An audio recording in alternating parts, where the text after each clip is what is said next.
Computer. Amazing. Slay. I did it. Very You did proud it. of me. Hi everyone. I'm Nina. I'm the founder of Sapph-Lit. Peep the new merch. And we are here with Jenny Fran Davis, who is the author of Daiket, our August pick. All right. Welcome, Jenny. Thank you. Thank you for having me. This is so exciting. So I'm going to give a really quick intro to the Sapph-Lities just so they can know a little more about you, and then we will get into all of the questions. All right, let me pull these up.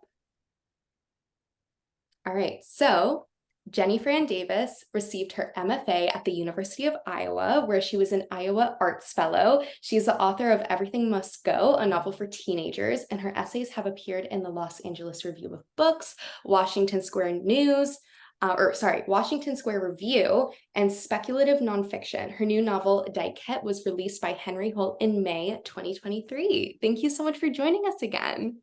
Thank you. All right, so congratulations on your adult debut. This is like quite the pivot for someone who just wrote a novel for teenagers. So can you tell about like the publishing process and the writing process and how that differed from your first release? Like what freedoms did you have? What restrictions did you have? Tell me everything. Yeah. So yeah, my first book was for teenagers. I think in large part because I was like 19-ish when I was writing it. So it just felt like, how could I write anything but a 19-year-old point of view? And I didn't really realize that I was like writing a YA book until the sort of like marketing and publicity process started happening. And it was my first book. I was super young. I think I was like 21 or 22 when the book actually came out. And yeah, I feel like I really learned that so much of like a book's identity is the way that it's marketed and like the way that like the publication process sort of forms it into this like product that is for a certain audience who will hopefully like buy it and make money. It's like very weird and different from the process of writing, which is sort of just in my case like me and my like notebook or my computer screen. It's like very one-on-one. I'm just thinking about the the project and the book as a story that is hopefully like enjoyable to read and fun to write, because if it's not fun to write, it feels like I might as well not even be writing. And yeah, and then when the ball is sort of rolling in like production and marketing and publicity, that's when you sort of realize like who the book is supposed to be for. And so yeah, the first book being YA, I was like, okay, wow, like this is really being marketed to this like category that they've sort of created of like young adults, whatever that means, even though a lot of adults read YA, including me. And so I really got like of the full experience of like what it means to like be in like the YA book community, and all the while I was sort of like, oh, I wrote this YA book sort of because I was a YA. And then when I wanted to write my second book, I was more like 25 when I started writing. And it seemed totally natural to me to write a protagonist who was also about 25. And I was like, okay, so I guess this is like now an adult book, even though I'm exploring a lot of the same ideas, but in like a maybe more mature way. And like I guess targeting a different audience. So yeah, I think most of the difference in writing actually only came to be during the publication process. I found that it's really like it's sort of it's funny to like to think about how the marketing team like envisions people coming across a book. And how that differs for like adults and teenagers. Like teenagers aren't necessarily like reading the New Yorker, reading the New York Times religiously, or like, they're more, I think, on social media. Word of mouth is huge. Like librarians are amazing, that sort of thing. So yeah. Yeah. So this book for me really spoke to a very specific subculture of like the Brooklyn queers and like the 25-year-old Brooklyn queers that I feel connected to. Like it's very Bushwick. It's very like has connections upstate. Totally. And because it's so niche, it like that specific marketing that you're talking to must have been really interesting to navigate. But for me, Mhm. it really felt like a love letter to that second adolescence that comes when you're Mhm. coming out and really living like your full self, Totally. figuring out what that full self is, Mhm. and how to build that chosen family that is Mhm. so unique to that specific subculture. So, who was this book written for, and how has the reception in your eyes been to those inside that circle and then outside of that circle? That's a really good question. Yeah, I feel like while I was writing, I didn't really think about like an audience in terms of like a type of person or a group of people. It was really, if anything, like for my friends and people who I just like know pretty intimately. I've never been able to really like think about people I don't know reading my writing while I'm writing. Like I think that would be almost like too scary or give me too much anxiety to keep going. Um, just because like I don't know, like writing it's you're creating something that then like lives apart from you. And that can be like a pretty scary thought to have while you're actually creating work. So I didn't really think about like, oh, like this book will appeal to readers of blank, blank, blank, or this book is for this age group, or like this type of queer person. I really just thought about like what's a book that I would love to read and my friends would be really like sort of amused by.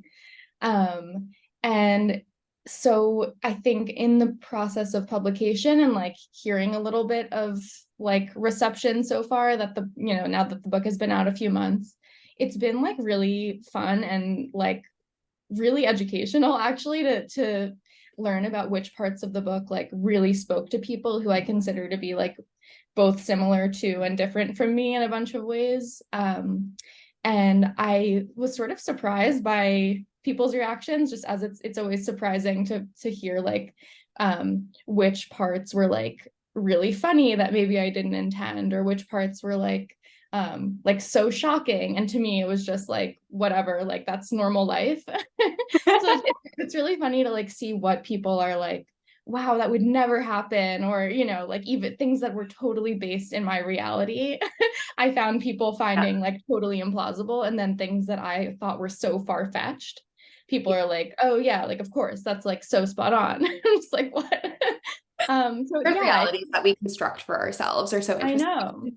Yeah. And even people that I like know or feel like are in my same circle, to find that those people are like surprised by things I didn't intend. It's just really interesting to sort of consider like even when you feel like so aligned with someone in a lot of ways, like we're all made up of so many different experiences and identities and hang-ups and projections and all of these things that really inform how we read. Yeah. um yeah, it's also been really fun like to have people who aren't normally readers, like who haven't been like reading every sort of like queer book of the past 20 years as I have, to encounter this book and be like, wow, like that's something I've never like read about before, or Yeah. like that's a protagonist that I've never encountered before. And that's really fun too. Yeah. Okay, really cool. So you open this book with the epitaph is from Faggots and Their Friends Between Revolutions. And I read Mhm. that book maybe 2 years ago for the first time, and I had never Mhm. heard of it before. And it was so impactful for my understanding of queer community. But I'd love Mhm. to know, like, how did you find that text? Why did you include it as the epitaph as well? Yeah. So yeah, I thought a lot about like the epitaphs for both like the book itself and then also the individual sections. I think there's one sort of quote per section and then maybe two in the final section. And yeah, just really wanting to like pull from texts that feel like the sort of forebearers or like the lineage of Daiket was really important to me. Um, because I see like this book and sort of like books like it as needing each other to live, like needing to be informed by each other, and like needing just the existence of books like it that show queer people in community in communities that like sometimes are really at odds with each other, or are really like sort of frustrated by each other, and it's not all sort of like rosy, like beautiful love and, you know, rainbows Not and all happiness sunshine and all the time. rainbows and happiness and blue skies.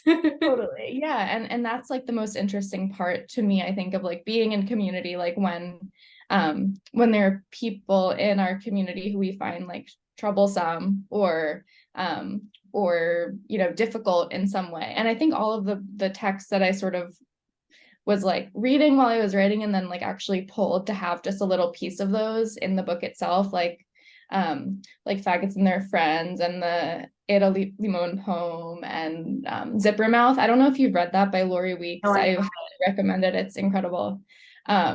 Yeah, sort of just like pulling a little taste from these other books that have sort of like given me the freedom to write through like uncomfortable feelings of being in this community.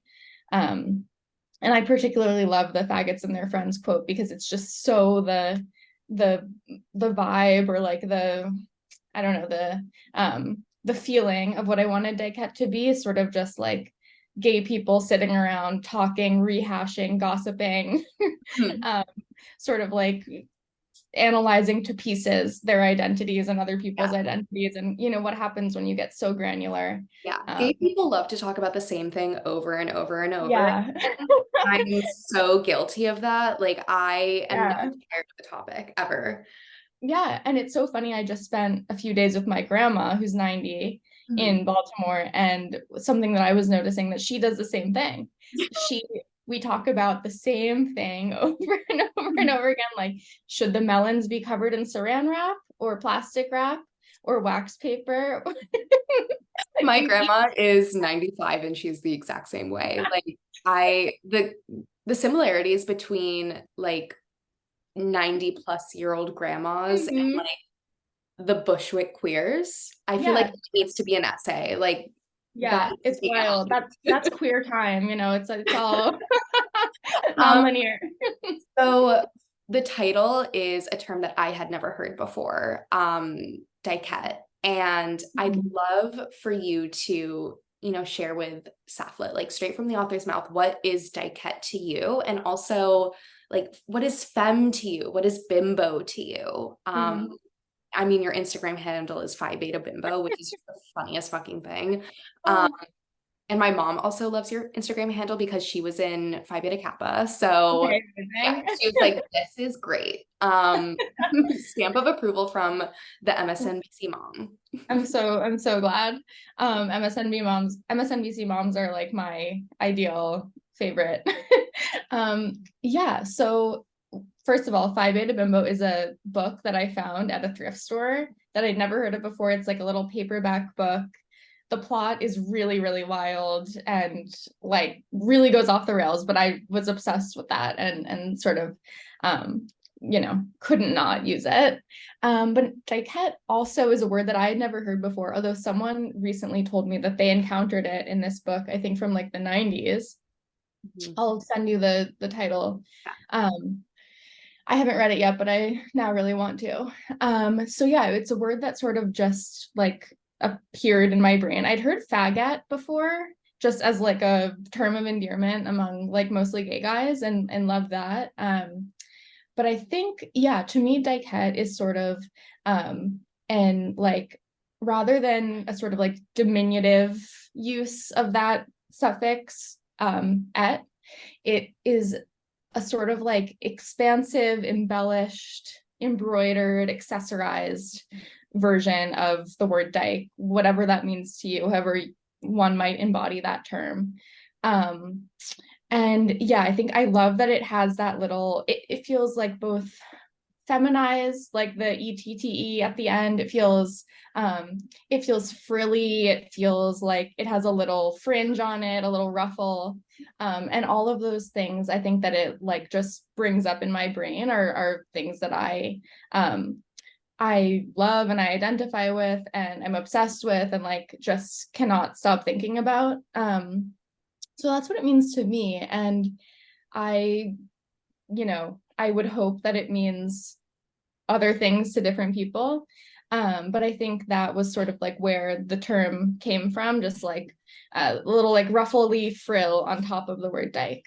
Um, and yeah, and I think to me, like femme and bimbo and all of those terms have a similar sort of feeling of a little bit like of an extra like oomph, or like a little beating on top of life. It's a sort of way of enhancing um and making life sort of more decorated and beautiful and exaggerated. Maybe it's not so it's not always like an identity category that I think of myself as like living inside of, but more like an attitude towards like dressing and being and interacting with people. A little bit of frill or like pizzazz on top of like the normal mundane life that we all live. I love Um, that. I love that so much. I mean, we're gonna get this kind of ties into my next question, because I feel like after the Barbie movie came out, there's just been this cultural mhm.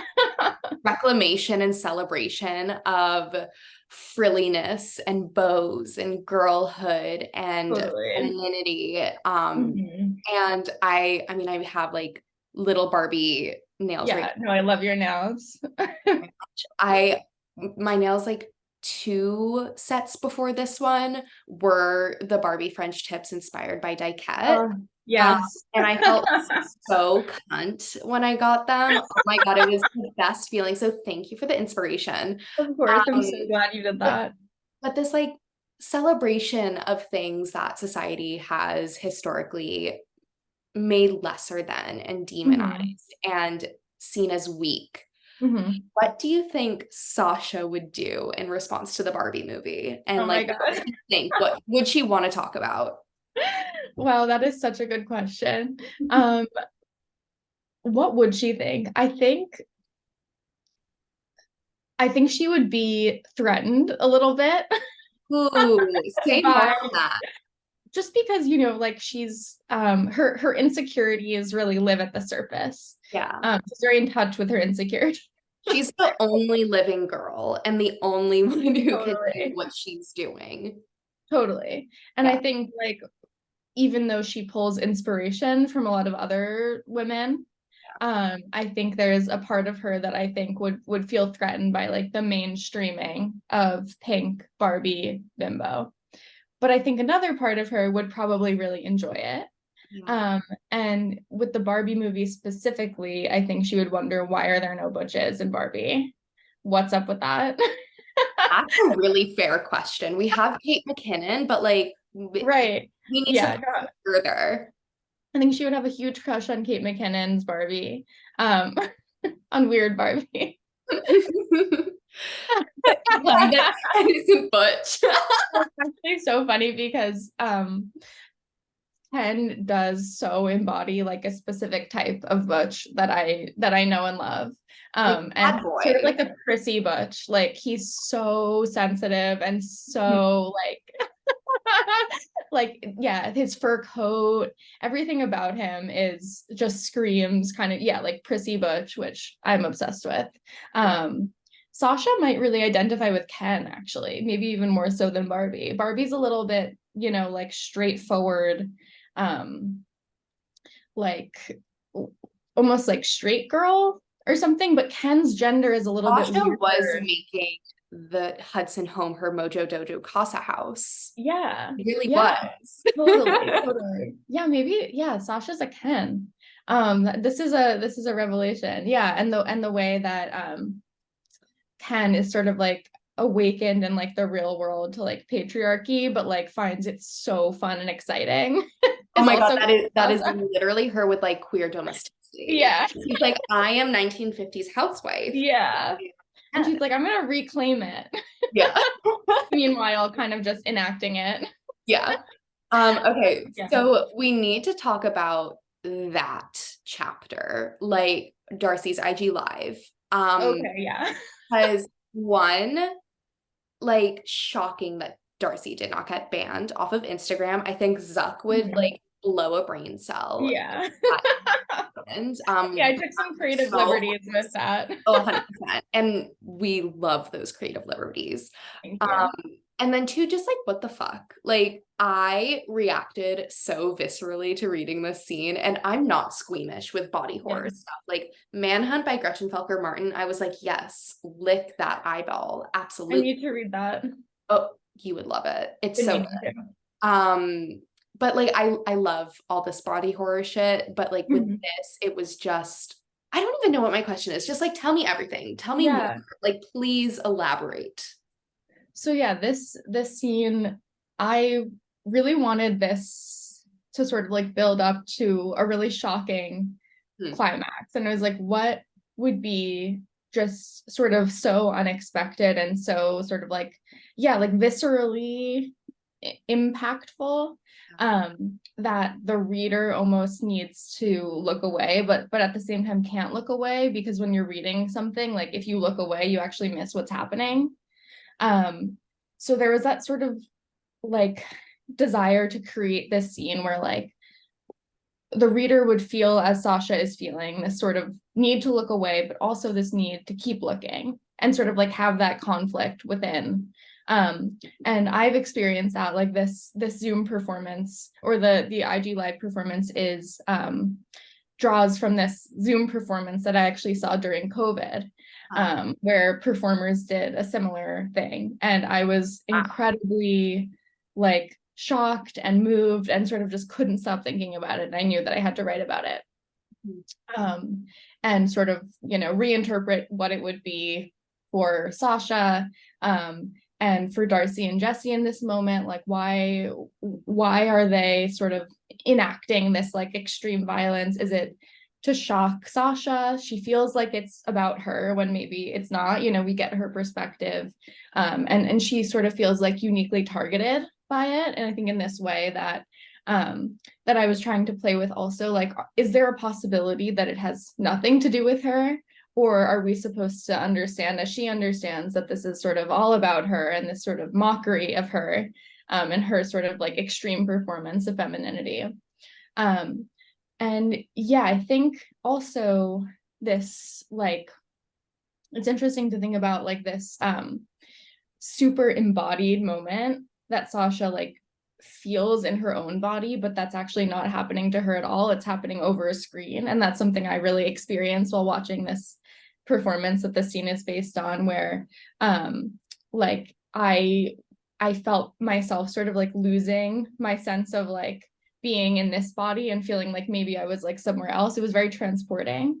So I was interested in sort of having Sasha experience that too, and sort of be like sitting on the bed with Jules, watching through a screen, her partner doing something to someone else, like this weird like mirroring that I think also happens in a lot of other places in the book, with three couples sort of mirroring each other in different ways throughout, and like this being maybe like the culmination of all of the intense projection and mirroring and who's hurting who by doing what to whom. It's very entangled.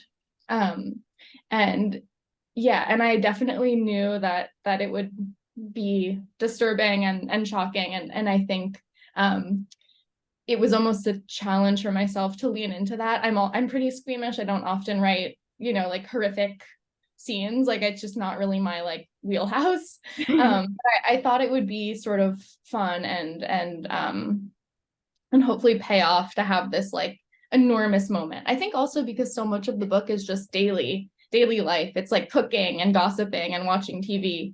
Nothing really happens until this, which I felt like was sort of fun, to have nothing happen and then to have this sort of momentous, huge thing that then like gets sort of blurry. Like, did it really happen? Was she imagining it? The screen sort of lends itself to like disbelief, where you don't really know if what you're watching is real. Yeah, no, Or Sasha somehow definitely becomes like so much more of an unreliable narrator. That scene happens. And I mean, I also just have to say, like, your prose is absolutely such a joy to read. Like, I could not tell that you're not squeamish, or you are squeamish. Like, I'm glad.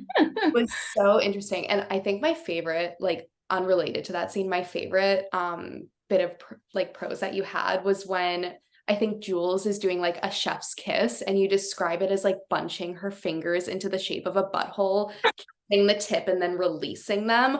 I was like, I'm never doing a chef's kiss in the same way That's ever. so funny. I love I that will that stuck with always you. imagine a butthole now. So thank you. Yeah. You're so welcome. I hope your life is forever changed by that. Oh, but I mean, so you had that scene inspired by a Zoom performance. And I read that this book originally began kind of as a book of essays that you Mhm. transformed into this novel, like narrative story. How much content in here, besides the pug icon, is kind of semi-autobiographical for you? Yeah, no, that's a good question. I think because it sort of started as like essays, which to me, essays like always have some element of invention or fiction, even though they're like based in reality. So even when it was essays, I kind of knew that things were going to be a little bit weird or different. It wasn't going to be sort of like um, extremely like faithful to reality. And I think as I let myself just accept and embrace that this is fiction, a lot of what stayed, I think, are like the ideas that felt really important and interesting. And then all of the sort of details changed. Like with the Zoom performance, for example, like the sort of the feelings it brought up and the questions it raised and the, you know, the sort of implications that I couldn't stop thinking about, those things stayed. And then the details changed. Yeah. Um, and you know, writing about like Chloe Sevigny, that part actually stayed more or less the same because I don't know her, I've never met her, and you know, like the idea of her and the feeling of her, that's what actually felt important. And then yeah, like the characters really, some started out as, you know, more like based in reality or people that I like knew or had heard of, but then as I sort of revised and rewrote, they all became so jumbled and pretty unrecognizable, I think, hopefully, to people in real life. You're So like, I hope no one knows that this is them. yeah, definitely like some lines of dialogue are you know, Oh, lifted from reality, but I think every writer probably does that, oh, whether or not they you admit to it. it's like all a part of this little like compost pile that you just pick up. Totally. Everything goes in there. Everything is copy according to Nora Totally. Ephron. So Yeah, exactly. valid. Yeah. Yeah. So everything goes in the compost pile. That's a great way to put it. And then as it sort of like breaks down and becomes like, I don't know, what does compost become? Dirt, fertilizer? I don't I don't compost. Yeah. I wish I apparently in New should. York they're I gonna wish I start did. making us compost. Have you heard that? Yeah, there's like those orange bins that you need the app Yes. to unlock, but there's not one Of near me. course there's If an there app. is a near one, I would definitely compost. Totally, Yeah, totally. I don't know where to put it otherwise, but maybe Yeah, we'll see. We'll check back. yeah. Circle Um, back. but this book really provides such a nuanced lens on gender, and I think, you know, the way that with Jesse, for example, the use of pronouns like pre Mhm. and post transition with flashbacks and the constant changing of pronouns in the present. Mhm. I just really appreciated how pronouns were used in that sense and just to fully exemplify one's own gender identity.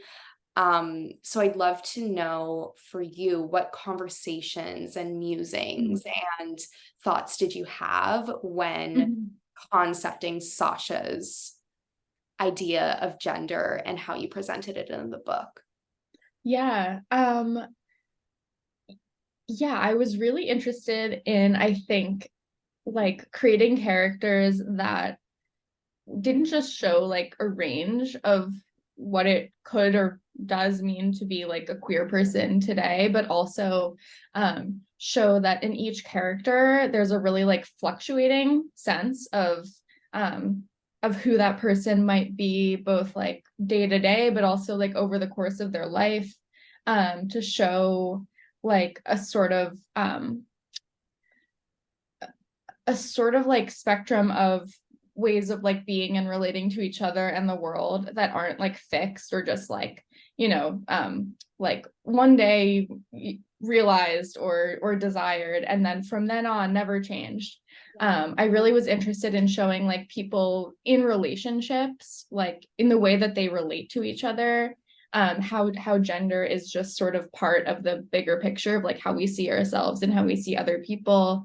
And especially with Jessie and Sasha, like the ways that Sasha's like investment in seeing Jessie a certain way can be both really like liberating but also limiting, and just sort of the ways that like gender is like part of the way that we like structure the world and structure our relationships, how that can be something that we really like find deep joy and excitement in ourselves and each other. And like for Sasha, like gender is everything, like her own gender, Jessie's gender, the genders of like all the people on this trip and beyond the trip. It brings her so much meaning and joy, and she's always thinking about it, she's always talking about it, she's always like trying to understand it. And also moments where like it can't be so clearly defined, or like a really strong desire for someone else to be something doesn't necessarily line up with what they want to be. And sort of accepting that that there's a ton of joy and a ton of freedom and excitement, but also sometimes like a sadness that like we can't be like everything to each other, and there are times when we can't understand each other.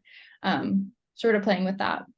I love that. And I feel like you really showed kind of gender euphoria, Mhm. how it was for different characters. Like for Sasha, like a cis woman, I Mhm. feel like her moment of gender euphoria was like when she was trying on that wedding dress in a way, Mhm. Mhm. where I mean, kind of going into my next question, like really spoke to the queerification of heteronormative dynamics and Uh-huh. function of patriarchy and gender roles. Mhm. But like it still provided like this kind of queer gender euphoria for her Mhm. in like this hyper Right. feminine way. It was so interesting to read. But I know you had this like really viral essay, High Mhm. Femme Camp Antics, which just as a phrase, chef's kiss. Um, Thank so you. what did you want out of like from that essay, which I Mhm. know so many of the themes show up in this book, what did Mhm. you want with this kind of queer domesticity to come through in Mhm. Sasha's inner monologue? Like what did you want to demonstrate in Mhm. terms of gender roles and patriarchy here? Yeah. So yeah, that essay, I think, well, the book I think is really like an outgrowth of the essay. And I think I've like maybe said this before in like other interviews, but looking back, I now sort of see that essay as sort of like method acting for Sasha, like preparing to inhabit her perspective. Um, which is why I think I always felt sort of funny when like people would like equate like me with the narrator of that essay. I'm like, no, that's like some character that I'm doing. And like it turns out that that was Sasha. Yes. um, who I think is a character that hopefully is more sort of fleshed out and complex than the narrator of that essay. But I think totally a lot of the themes carry over. And yeah, I think essentially what I was like exploring in that essay is the idea that like we perform in ways that feel over the top or extreme, exaggerated, campy, whatever that means, when we have a desire for connection or love or whatever with someone else that can't really be like expressed in another way. So these sort of like performances of hyper femininity are like bids at connection or love or like getting needs met that we can't sort of like we can't easily envision another way to like simply express that we need those things. Um, and I think in the book, Sasha is constantly, well, so I've sort of like made her into the writer of that essay, maybe subconsciously to like, again, separate myself from just like simply being the narrator of that essay. But I also think I wanted to like bridge that gap. Like Sasha is exploring these ideas like in her academic life because she's like a PhD student, and then also just in her relationship with Jesse and like her relationship with Sylvie, her friend, and all the other people on this trip. So I think, yeah, in terms of like domesticity and patriarchy, there are ways that Sasha like really seems really like invested in something about being like the perfect housewife or being the perfect like arm candy, or like it's sort of playing up like hyper feminine roles that she has seen like in the media, has seen in real people like her mother and Chloe Sevigny, and you know, people on TV, people in books, etc. And sort of like trying on like these exaggerated roles for herself to get something from Jesse, I think, to either like provoke a reaction or to make him, you know, become obsessed with her and never leave her. Like it, all of these sort of like, yeah, I think like gestures at like wanting love and connection that sometimes work and sometimes really don't work. And I think there's like a real vulnerability to doing these things. Like she's going for it. She's embodying all of these like super exaggerated caricatures of different women to see if maybe that will like get her closer to what she wants. And I think she maybe can't even name the thing that she really wants. Yeah, Maybe to be like out seen. what sticks. Like it's Uh-huh. a ton of like they're like little tests, and the person Uh-huh. doesn't know that it's a test. Totally. Yeah. Um, Totally. I love her. I just love Sasha. I I'm how so do you, glad. how do you feel about like kind of being categorized into this like unlikable, Totally. female narrator category? Hmm. Because I mean, it's giving my year rest and relaxation in Hmm. a way where it's like you are rooting for them, but you're like, what the fuck are you doing? Yeah, totally. Yeah, I've thought a lot about that, like the sort of like unhinged female narrator thing, unlikable narrator, all of those. Um, and it's so funny because like I actually always find those narrators super likable. Like I often don't realize that they're supposed to be crazy or unhinged. I'm like, yeah, that totally makes sense. Like of course she We sleeps with her support beard. women's wrongs. Yeah.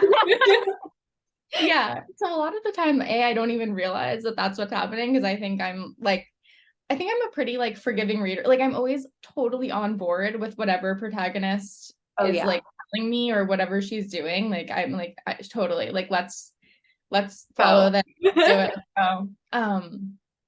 So with Sasha being in that lineage, I think that makes me happy. I think that you know, she has a community out there, that other writers have found it important to like write these women um who are like unhinged in ways that I think we weren't always encouraged or allowed to, you know, write women.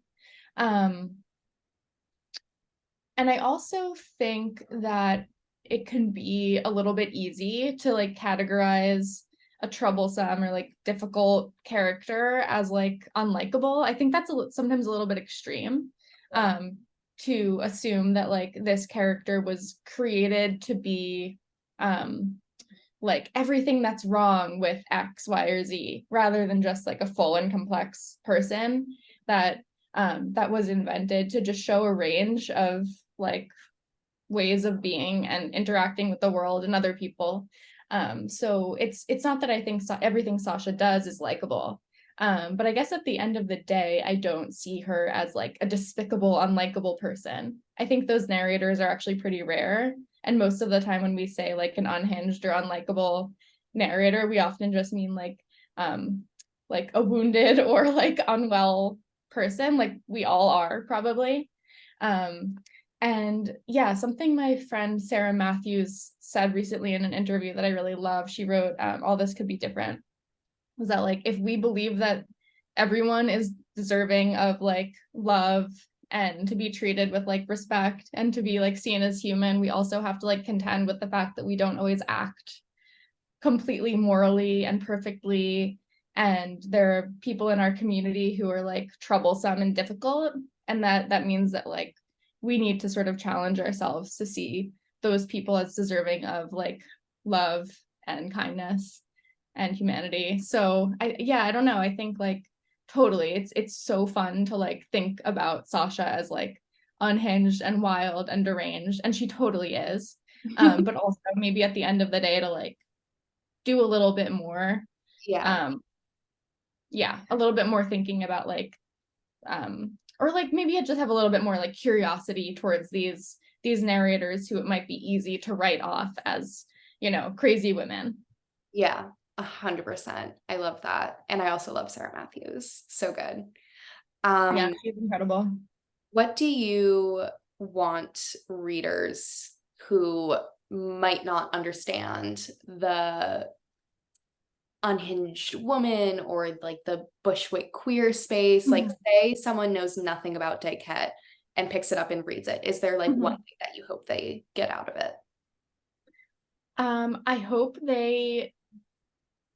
I hope they have fun reading about people who they maybe don't understand or haven't encountered, and like find some sort of like hilarity or joy um, in experiencing these people who are maybe totally unlike them and maybe seem really superficial and unlikable, whatever that means, and sort of just like find some like thrill or amusement in encountering a different world, which I think is what I love about reading so much. And that's what I would hope for anyone who encounters this book, knowing nothing about the people it's based on or the world that it lives in or anything like that. I love that. And then last question of mine, and then we're gonna do a little rapid fire round. Cool. Where do you see these characters now? Because I always imagine as a writer, these characters live in your head for so long, Yeah. and you finish the manuscript and you kind of have to say goodbye. So like, what Mhm. is Sasha up to?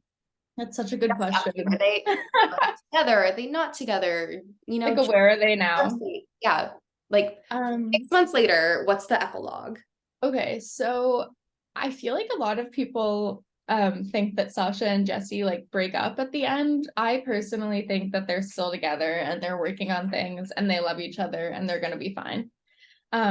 Darcy and Lou, I think, have like transitioned to friendship. They're Mm, one of those couples who like burn so bright and like probably at this point like have gotten a little bit bored of that infatuation, and I think probably have like maybe they still see each other from time to time. I think there's respect and affection, but I don't think they're still together. Jules and Miranda, I think, are probably engaged, you know, on their way to making a baby. the ring. Yeah. That just Yeah. like, oh my God, I There's put IVF happening oh my somewhere. God. Yeah. Okay, I love that. All right, rapid fire round. And for those of you who are listening on the conversation, if you have any questions for Jenny, write them in the chat and we will get to them at the end. Okay, what are you currently reading? Oh, I am currently reading a Sophie Kinsella book called Surprise Me. I recently rediscovered the Shopaholic series and I'm obsessed, Oh my and God. just having the time of my life revisiting. I need to do that. Those like are the most nostalgic book Yeah, covers I ever. know. I know. Love that and the click. Oh The my the God. okay, what is a book that you recommend everyone to read? All This Could Be Different by Sarah Matthews. Love. What is a book coming out soon that you're excited about? Oh, Marissa Higgins' book called A Good and Happy Girl, I think is the title. I think I just got the arc for that. Yeah. Yes, me too. I'm so excited. Also, Perfume and Pain by Anna Dorn. I think it's her third book. I need to look. Um, yes, I think you'll love it. I mean, just the title, Perfume and Pain. Yeah, no, it's gonna be incredible. Did you take up an unusual quarantine activity? Oh, yes, making bespoke maskets, which is a combination of a mask and a bonnet that I would sew. Like I would get like a hat and then some fabric and like so I have like enough here that I could totally do like a masket tour at some other time. Oh my God, incredible. I But love yeah, that. I love that sewing and so baby. deeply. Please send me a photo. That is high femme camp antics. Literally, yeah. Okay, if you could have dinner with anyone dead or alive, who'd it be? Oh my God. Leslie Feinberg, Stone Butch Blues writer. Love it. Would love to just say thank you. If you could cast Daiket as a movie, who would you cast as Sasha and Jesse? Oh my God. Okay. As Sasha, maybe Kat Cohen. Do you know who that is? The comedian. I just think she would bring everything to Sasha. I agree. Jesse, that's an amazing question. I think some totally unknown, like non-binary butch actor that we don't even know of yet, but is just gonna be perfect. Love it. Love it. Favorite class you took at university? Oh, wow. Oh, probably this class on like diaries and notebooks where we sort of like read all of the iconic writers' diaries that they had published and sort of like looked at the art of diary keeping. Oh, love that. So great. And we just like wrote in our diaries. Liberal arts school. I went to Yeah. NYU. I get it. I get it. Yeah. Okay. And then favorite sapphic movie and or TV show? And follow-up question, did you watch Queer Ultimatum? And if so, which couple are Sasha and Jesse? Oh my God, oh my God. Okay, so first of all, I think I have to say Bound, the I think 1996 movie with Jennifer Tilly and Gina Gershon. Okay. Best movie ever made by the Wachowski sisters. Love. And of course I watched Queer Ultimatum. It's the best show I've ever seen. Sasha and Jesse are, I'm like, is it like an original couple or is it like a trial wife couple? Mm, That's really the question. that is a really good question. Yeah. I feel like even though like maybe on the surface Sasha and Vanessa have a lot in common, I actually think Sasha is more of like a Lexi Mildred or I something agree. I would say Sasha is Lexi. because of the boobs and also just the sort of like self-possessed like Yeah. Like this like holier than thou kind of yeah, totally. all the answers. Yeah.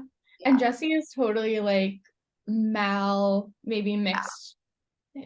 Jesse has some Xander, 100%. maybe like a touch of Tiff. A touch. I love it. Okay. And Yeah. then favorite sapphic celebrity or content person to follow on social Oh my media? God. Oh, that's so hard. Probably sapphic celebrity. Um, Rachel Maddow. Yeah. Yeah. I'm so just amused and enamored and you know, she's everything. Love.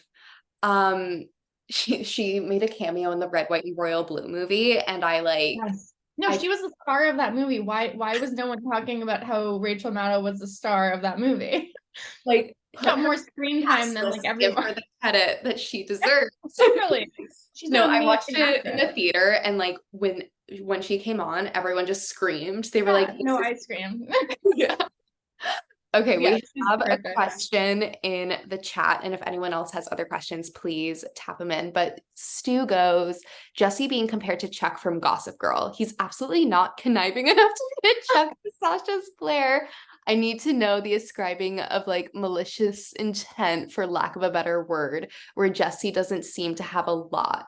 Was it purposeful? Or was he just horny? Fair enough. Sorry, I love Gossip Girl so bad.